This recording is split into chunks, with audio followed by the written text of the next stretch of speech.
Salut à tous, comme tout le monde le sait, nous vivons vraiment une époque terrible à cause de ces vagues d'attentats revendiqués par Daesh, ayant tué un trop grand nombre d'innocents sous prétexte que notre monde ne leur plaît pas. Fort heureusement, il existe encore pas mal d'espoir quand on apprend que des personnes ont empêché un groupe de connards de commettre un nouveau carnage. Et il arrive que ce soit de courageux civils qui aient empêché cela. Et c'est ce qui s'est passé avec les héros du nouveau film de Clint Eastwood, le 15h17 pour Paris. L'histoire raconte dans le moindre détail l'attentat déjoué à l'intérieur du train reliant Amsterdam-Paris le 21 août 2015, durant laquelle trois amis américains maîtrisent un terroriste et deviennent des roues pour tous. Clint Eastwood est réputé pour être très patriotique envers son pays, et avec le 15h17 pour Paris, il a voulu rendre hommage à ces trois jeunes héros et autant être direct, c'est très rare que ce réalisateur déçoit, et c'est malheureusement le cas avec ce film. Pourtant, il y avait un énorme point fort avec le 15h17 pour Paris, c'est le fait que les trois jeunes qui ont empêché l'attentat, c'est-à-dire Spencer Stone, Alex Garlatos et Anthony Sadler, aient accepté de jouer leur propre rôle. Mais malgré cet énorme avantage, le film marche difficilement. Le plus grand défaut qui repose sur le 15h17 pour Paris est le fait que l'on suit le parcours de ces trois amis. Alors certes, il y a plein de films tirés d'histoires vraies qui font ça, mais le problème c'est qu'ils se concentrent beaucoup trop, mais alors beaucoup trop, sur leur amitié et leurs envies. Par exemple, on sait que deux d'entre eux sont devenus militaires, et ben on va se taper toute la formation pour être dans l'armée, ainsi que leurs galères et leurs retrouvailles pour les vacances avant l'événement qu'on connaît tous. Tout ça c'est bien, mais on s'emmerde beaucoup trop rapidement. On voit des potes faire une avalanche de selfies, picoler et tout le tralala, mais on s'en tape à mort.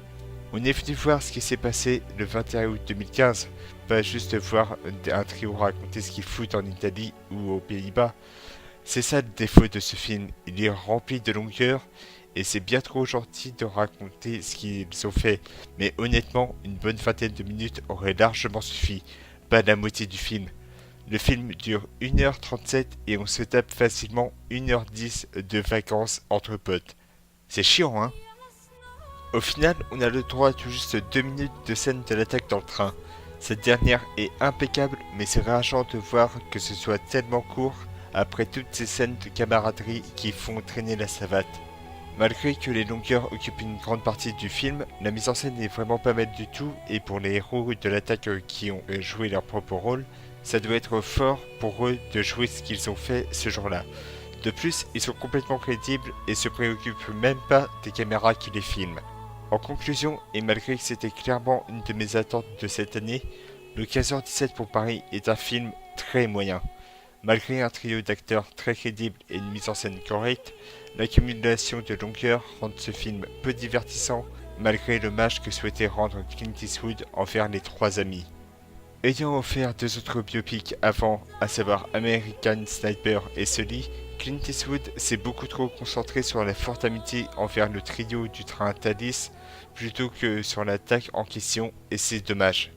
C'est la fin de cette vidéo, j'espère que cela vous aura plu, n'hésitez pas à donner votre avis sur ce film dans les commentaires.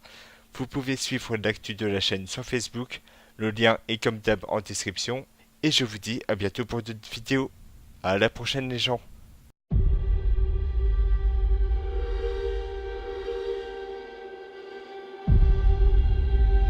Bonjour, vous désirez quelque chose? Non, merci. Arrivé Castal, droit devant. Ah, Messieurs? Tenez, merci. je vous en prie. Regarde le bébé canette, Spencer. Alec, ferme-la, s'il te plaît. Regarde.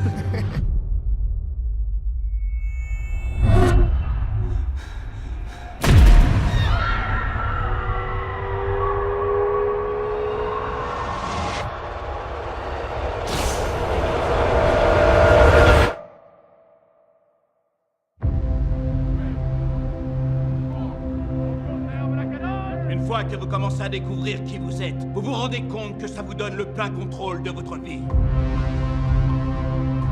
Mais vous ne pouvez accomplir cela que par le combat de la vie. Et la plupart des gens évitent le combat. La plupart des gens vivent en évitant la douleur. Quand vous cherchez à réaliser un rêve, il arrive un moment où une transformation s'opère. Vous apprenez à bondir plus haut. Vous vous mettez au défi de creuser plus profond. Il y a en vous une chose que vous n'avez jamais activée et qui est en sommeil. Ne cherchez pas à prendre des raccourcis. Faites ce que vous savez être juste. Vous avez été choisi pour ce travail admirable. Je sais pas, t'as jamais eu l'impression que la vie te poussait vers un but? Quelque chose de plus grand?